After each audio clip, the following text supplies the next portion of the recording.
everyone, Chang here and welcome to my channel. Today we're going to talk about a topic that a lot of us don't really like in the beginning, as we're forced to continuously work on it and start building some sort of mastery with it. Now we start to appreciate this topic a little more. That's right, today we're going to talk about fractions. By the end of this video, you're going to know exactly what fractions are, the three ways that fractions are usually represented, and some of the common mistakes to avoid when working with fractions. Let's start off with this. Now there's actually two ways we usually use fraction. One of them is this idea of relating one number to another. Basically ratio. That's going to be for another video. Today we're going to focus specifically on the concept of fractions itself, and in this case, fractions just means part of a whole number. Now, before we begin, I'm going to start off with just talking about numbers. Now, from our education so far, we know that numbers can be represented in many different ways. But the most common one that we actually see from the time when we were little all the way until we're maybe a little older is the number line. And I actually think that's one of the best representation of numbers. Now, using the number line, remember, the number line is fairly simple. We have your negative numbers, you have your 0, and then you have your positive numbers. Now, the length from 0 to 1 is basically known as a unit, a single unit. So that represents that unit 1. So if we go from 0 to 2, realize that we're just having two of those units exactly side by side to give us 2. And 3, we have 3 of those units. 4, we have 4 of those units, so on and so forth. Now that's a great representation of numbers, and especially whole numbers. But when we start working further into more complex math, we realize that whole numbers is not enough. So we actually start needing smaller parts, smaller than the single unit, and this is where fraction comes in. Let's start off with this simple fraction right here. This is 1/3. Now, notice the format of this fraction. You have the number on top, you have a fraction bar in the middle, then you have a number on the bottom. The number on top is known as the numerator. The number on the bottom is known as the denominator. Just a side note, if you want an easy way to remember D down, the bottom number is the denominator. Now, let's just start off with what is the point of them. Well, the denominator actually tells you exactly when you break down one unit into smaller equal segments, how many of those smaller equal segments you are actually breaking that single unit into. Now, in this case, since we have 1/3 and the denominator is 3, we're going to take that single unit and we're going to break it down into 3 equal segments. Now, the next important thing is the numerator, the number on top. That tells us exactly how many of those segments we actually want. So in this case, we broke that single unit into 3 segments, but since the number on top is actually just 1, we only want one of those small segments. So this fraction, 1/3, is break this unit up into 3 parts, take only one of them, and that's what 1/3 is. Let's look at another example. Here we have 2/4. The 2 is our numerator, the 4 is our denominator. Again, we're going to focus on the denominator. The denominator is 4, so for a single unit, we're going to break it into 4 equal segments. Now, the numerator tells us that we actually want only 2 of those equal segments. So we have 2 of them, and that length right there, that representation is 2/4. Now, another example, just to make sure we get it ingrained in our head, let's look at this. Here we have 5/6. Again, focus on the denominator first. The denominator tells us that for a single unit, we want to break it into 6 equal segments. Now, the numerator, the 5, tells us that we actually want 5 of those equal segments. 5 of those together, that length is 5/6. Well, hopefully that's a little more ingrained now. So what we've been working on is actually known as proper fractions.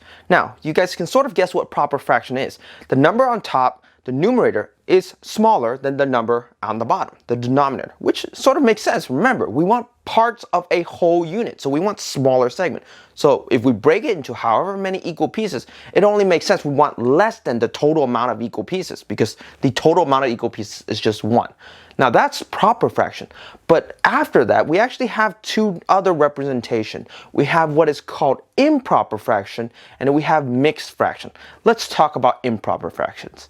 Since proper fractions, numerator must be smaller than the denominator, improper fraction must be the opposite. The numerator is going to be bigger than the denominator. Now, here's an example. Here we have 4/3. Now, what the heck does that mean? Well, at least with the denominator, we still know exactly what it's asking.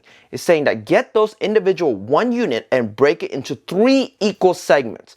Okay, that's easy. Now, the top part where it's asking for 4 of them. Well, there's no such thing as 4 of them. We took one unit, we broke it into 3. Even if we take all 3, that's that unit. There's no more.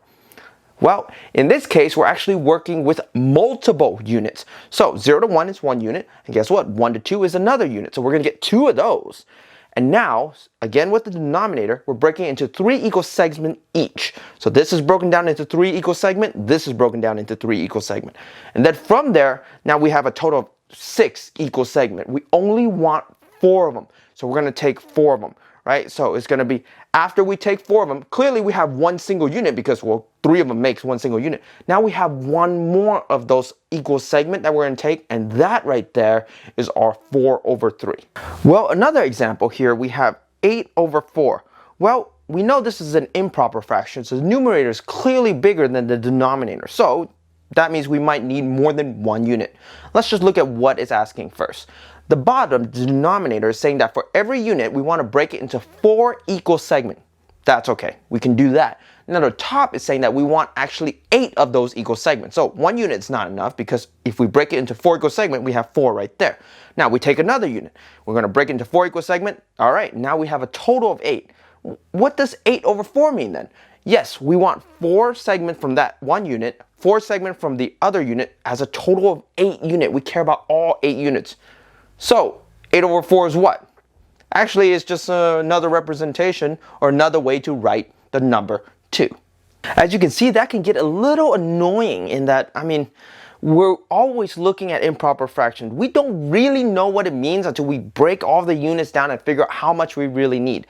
And it's even more frustrating for the 2 example we got, because why can't you just say you want 1 whole unit and 1 over 3 of another unit? Or why not just say you want 2 units? Well, here's where mixed fraction come in.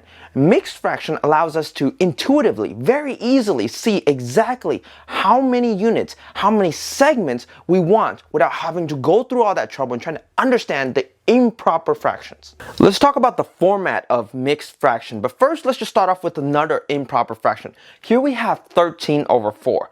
Now we go over the standard, we break every single unit we can into 4 equal segments, and then we get 13 of them. Well, when we get 4 of them, it's clearly 1 unit, right? When we get 8 of them, that's clearly 2 units. When we get 12 of them, that's clearly 3 units, and then we get 1 more of those 4 equally cut segments.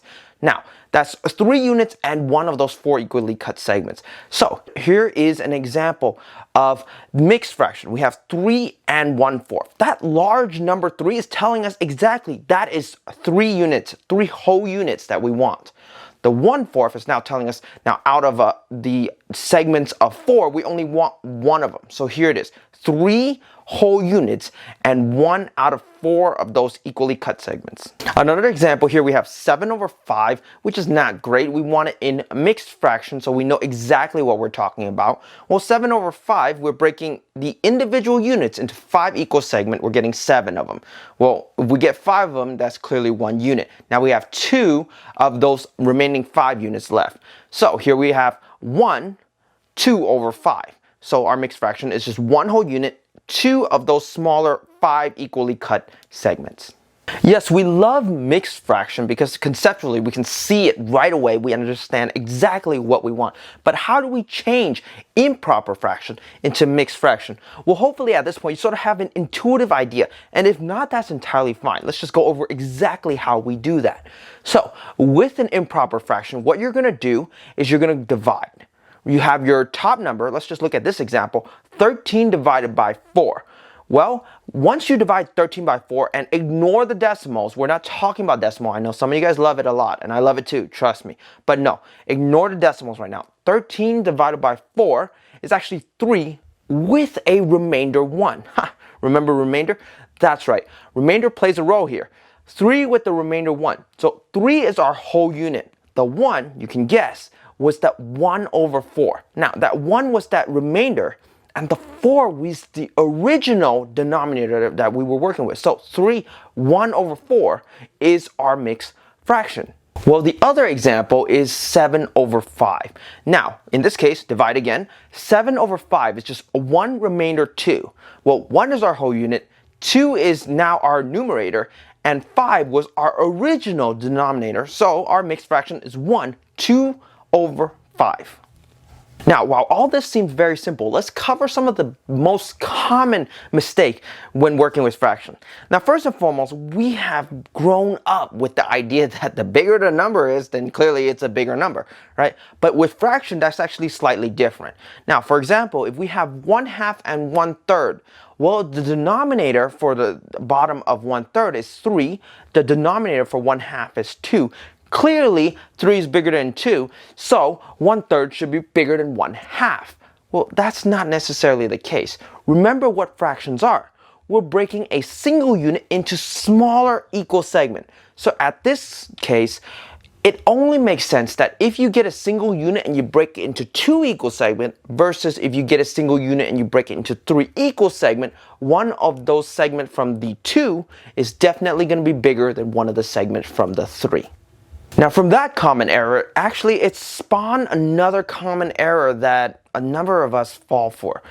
Well, if this is the case, if it's easy to assume, if the number in the denominator is smaller than the other one, the other fraction, then clearly it must be the bigger fraction. That's not necessarily the case either. Guess what? Here's an example. Here we have 1 over 2. This one we have 2 over 3. Now, unlike the previous case, even though this one has a smaller number, the 1/2, so it should technically be a bigger segment, look at the 2 over 3. Instead of getting one single segment, we're actually focusing on 2 segments. Well, that 2 segment is actually longer than the 1 segment. So, in this case, the 2 over 3 is actually the bigger number compared to 1/2. So, what's the takeaway from all those common mistakes? Never assume one fraction is automatically bigger or smaller than another fraction just by sheer rule. We really have to understand exactly what those fractions are representing. So, we have to pay attention to both the numerator and the denominator, and comparing both the numerator and denominator will truly give us a thorough understanding of which one is bigger or smaller.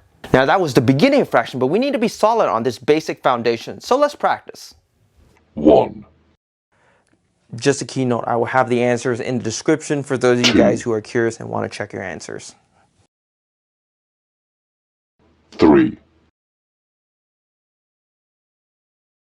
Well, thank you for sticking with me until the end of this video. Let's summarize what we went over. Remember that fractions are a wonderful tool for us to work with segments or smaller parts of number when we don't really want to work with just whole numbers. The format of the fraction is that we have our numerator, our fraction bar, and our denominator. Remember, denominator tells us for an individual unit how many equal segments we need to split that into. The numerator tells us exactly how many of those equal segments we really care about. Now remember, fractions can show up in 3 different forms. The first one is proper fraction, where the numerator is smaller than the denominator. The second one, improper fraction, is the opposite, where the numerator is bigger than the denominator. Now, the last one is mixed fraction, where we can see how many whole units we need to work with and the individual segments, the individual fraction itself. And from there, we briefly figured out a technique to change improper fraction to mixed fraction, just so we can better understand the number we're working with. Lastly, please like, comment, and subscribe if you found at least the basics of fraction not that complicated. Now, remember, fraction is a very broad topic. There's so many things you can do with fractions. You can add, you can subtract, you can multiply, you can divide, you can compare, you can even